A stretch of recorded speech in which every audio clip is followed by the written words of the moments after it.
Morning. আচ্ছা, শীত পড়েছে, মর্নিংটাই গুড। এত ঠান্ডা পড়েছে কি বলবো। তোমাদের ওখানে কীরকম ঠান্ডা জানি না, এখানে তো ভীষণ ঠান্ডা, ভীষণ।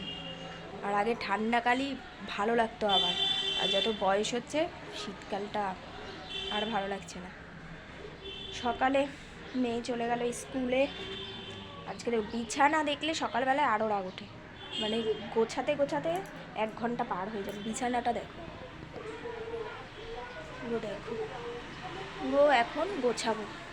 ভাত বসিয়ে দিয়েছি আগেই, দেখা যাক বিছানা তুলবো, ভাত রান্না করব, আর তোমাদের সাথে দেখি সারাদিন কি করি এটা শেয়ার করব। দেখো বিছনা তুলতে চলে এসেছি, এবারে বিছনা তুলছি আর মানে চিন্তা করছি যে কি রান্না করব। এই রোজ এই এক কাহিনী। চিন্তাও করে ফেলেছি, মাছ আছে, মাছটা করব আর পালং শাক করব। শীতকালে বিশেষ একটা চিন্তা করতে হয় না রান্নার জন্য, কিন্তু গরমকালে আবার করতে হয়, ভাবতে হয় কি করব কি করব। তো দেখো বিছনাপত্র দেখে তো তোমাদের মনে হবে মানে এখানে 6-7 জন আছি ফ্যামিলিতে, কিন্তু আমরা 2 মেয়ে নিয়ে আমরা 4 জন, এই 4 জনেই আমার ফ্যামিলি। আমার নিচে থাকে হচ্ছে আমার শাশুড়ি, আমার ভাসুর আর ভাসুরের 3 মেয়ে। তো বিছানা তুলে নিচ্ছি। আর আমার কিন্তু এই প্ল্যাটফর্মে আসা একটাই কারণ, যে আমি মানুষের সাথে মিশতে ভালোবাসি, কথা বলতে ভালোবাসি। মানে আমাকে যারা কাছ থেকে চেনে তারা ভীষণভাবে এটা জানে। ভীষণ আমি কথা বলতে আর মানুষের সাথে মিশতে ভীষণ ভালোবাসি। কিন্তু ভালোবাসি কথা বলতে, তাই বলে কিন্তু আমার বন্ধু সংখ্যা বেশি নেই। আমার বন্ধু সংখ্যা বলতে গেলে নেই, খুব কম, মানে নেই বলতে পারো। তো আমার কি বলতো, বন্ধুত্ব ভালো লাগে, বন্ধু করতেও ভালো লাগে, কিন্তু যদি এক্সপেকটেশন রাখো যে তার মতন আমি হয়ে যাব, আমি খালি তারই চিন্তা করব, সব কিছুই তার হবে, তারই চিন্তা ভাবনা করে আমি চলবো, ওটা আমার দ্বারাই সম্ভব হয় না। আমাকে আমার মতনই থাকতে দিলে, মানে ফ্রিডম দিলে আমার বেশি ভালো লাগে। তো ওর জন্য আমি যে কয়জনের সাথে মিশেছি ছোটোবেলার থেকে, একদম ছোটোবেলার থেকে কথা বলছি, সবার মধ্যেই এটা দেখেছি আমাকে তাদের মতন হতে হবে। সো তার জন্য আমি এখানেই ঠিক আছি। কমপ্লিট। আর দেখো আজকে কত কিছু কেচেছি, আমাদের দেখাচ্ছি, দাঁড়াও। এই দেখো, এই একটা বিছনার চাদর, ওই একটা বিছনার চাদর, আর এইগুলো কাচলাম। এইটা কেচে দিলাম, একটু উজালা দিয়ে দিলাম। এটা দিয়ে দেখি আজকে একটা কভার বানাবো। এটা আর একটা চাদর আছে, কালকে একটা বানিয়েছি লেপের ওয়ার, আজকে বানাবো কম্বলের ওয়ার, দেখা যাক। আর এইগুলো শুকিয়ে গেছে, এখন নিয়ে যাই ঘরে। আর যাবো মেয়ের স্কুলে মিটিং আছে, দাঁড়াও মিটিং থেকে এসে দেখা করছি। মাছের ঝোলটা করে নিলাম, এবার মেয়েকে আনতে যাবো, দেখি খাবে না মাছের ঝোল। দেখো মাছ ভাজছি রেডি। মেয়েকে নিয়ে চলে আসছি বাড়িতে। আর রাস্তায় ওকে বলছিলাম তোর বাপি চলে আসলে ভালোই হতো, গাড়ি করে চলে যেতে পারতাম, হাঁটতে একদম ভাল লাগে না।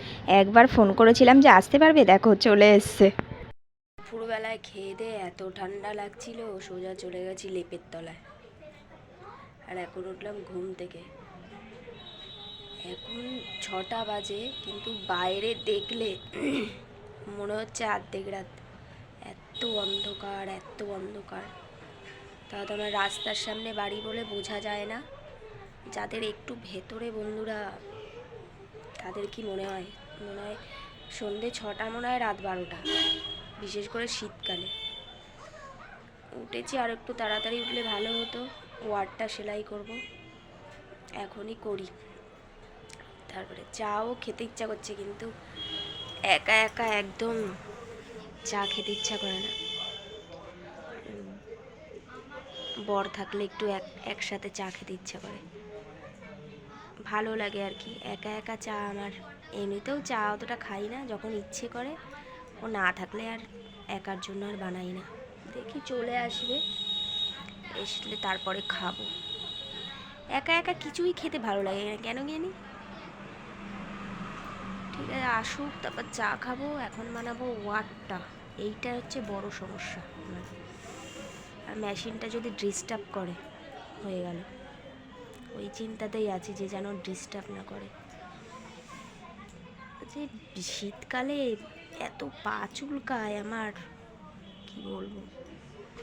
ভীষণ পা চুলকায়, ভীষণ। আর পাটা ভীষণ মানে বডির থেকে মুখের থেকে বেশি ড্রাই হয়ে যায় পাটা। শীতকালে ভালো লাগে না রাত্রি হলে, কোনো সময়ই ভালো লাগে না, শীতকালটাই ভালো লাগে না আমার। চলো দেখি ওয়ারটা সেলাই করি, দেখাচ্ছি সেলাইটা করব। চলো। রাত 10:30টার সময় কে চা খাও বলো? দেখো আমরা খাচ্ছি, তারপরে একটু পরে ভাত খাবো, ভাত খেয়ে তারপরে ঘুম। তো সবাইকে বলবো ভালো থাকো, সুস্থ থাকো, আর আমার ব্লগ দেখতে থাকো। So tata, good night.